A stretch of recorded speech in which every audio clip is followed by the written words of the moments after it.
Chapter 2. How your own mind works. This chapter delves into the mechanics of the mind, particularly the distinction between the conscious and subconscious levels, and how they interact to shape our experiences. The author clarifies that these are not two separate minds, but rather two different spheres of activity within the same mind. This is a crucial understanding, as it emphasizes the interconnectedness of our mental processes and reveals how they operate in tandem to create our thoughts, feelings, and actions. The concept of two minds can be misleading. The emphasis on it being the same mind with different functions allows readers to see the unified nature of their mental workings and makes it easier to understand the principles being presented. The conscious mind is presented as the reasoning, choosing aspect of the mind. It is the part of us that makes decisions, analyzes information, and engages in logical thought. The author uses examples such as choosing books, a home, and a partner in life to illustrate how the conscious mind operates in the realm of decision-making. It also includes making decisions based on observations. For example, the author uses the example of a tourist visiting Los Angeles and making a determination that it is beautiful based on what they see.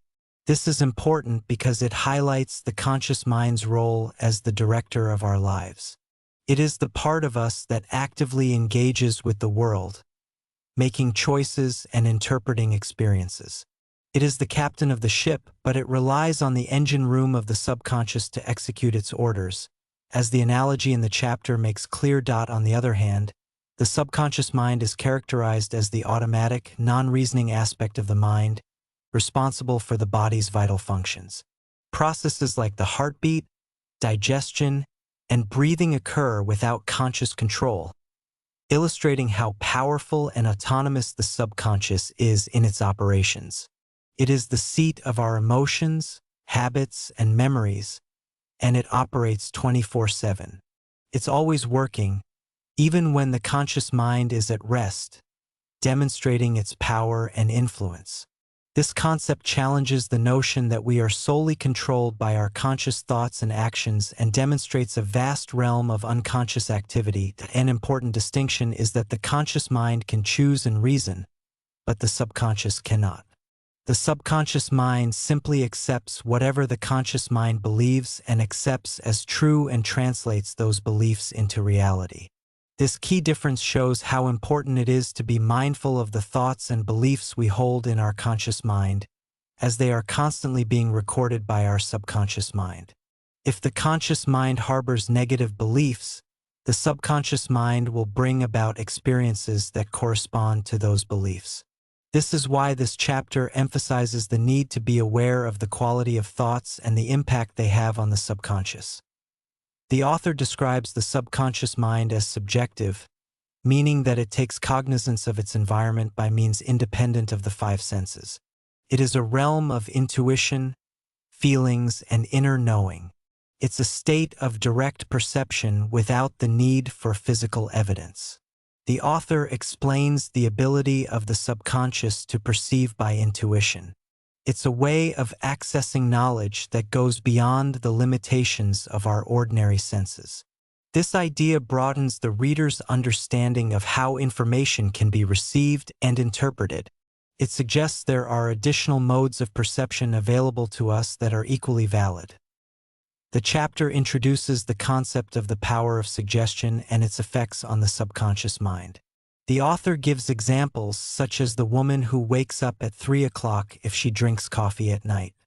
This demonstrates how the subconscious accepts and acts upon even the most minor suggestion. This illustrates how suggestions, both positive and negative, can have a profound impact on our behavior, beliefs, and experiences. It is emphasized that a suggestion only has power if you accept it mentally.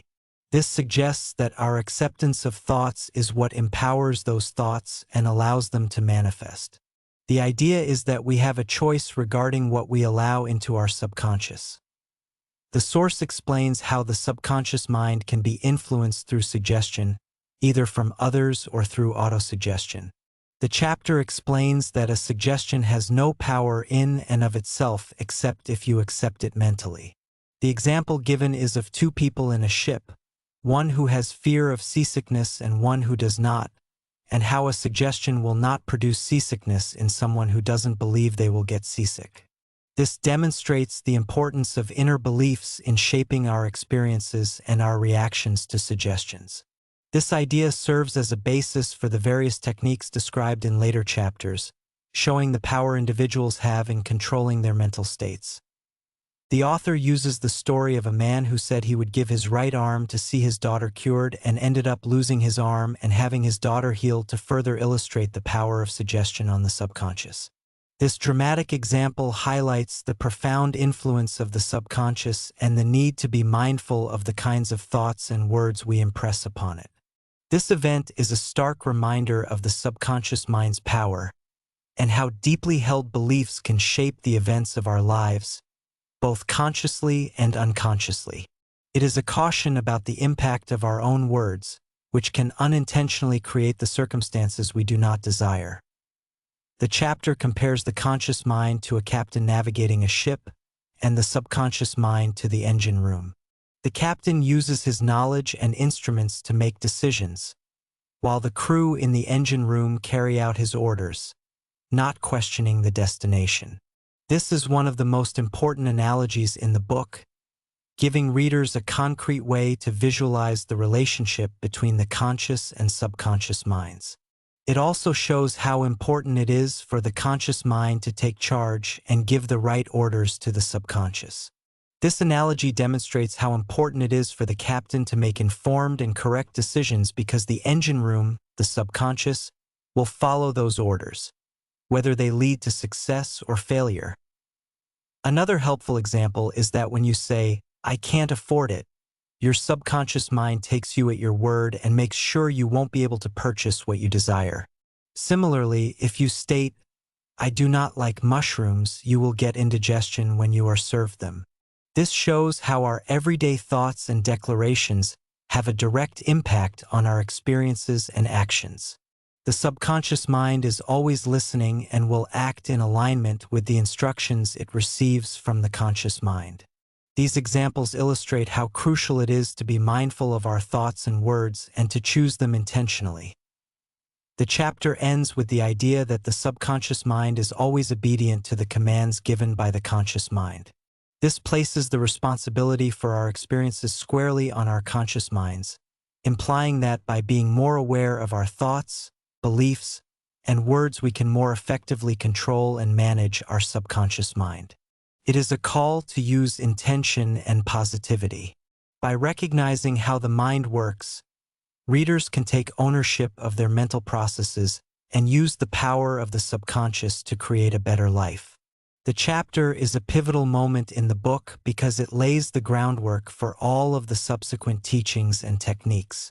It serves to empower readers to take control of their thought processes and to understand their subconscious mind.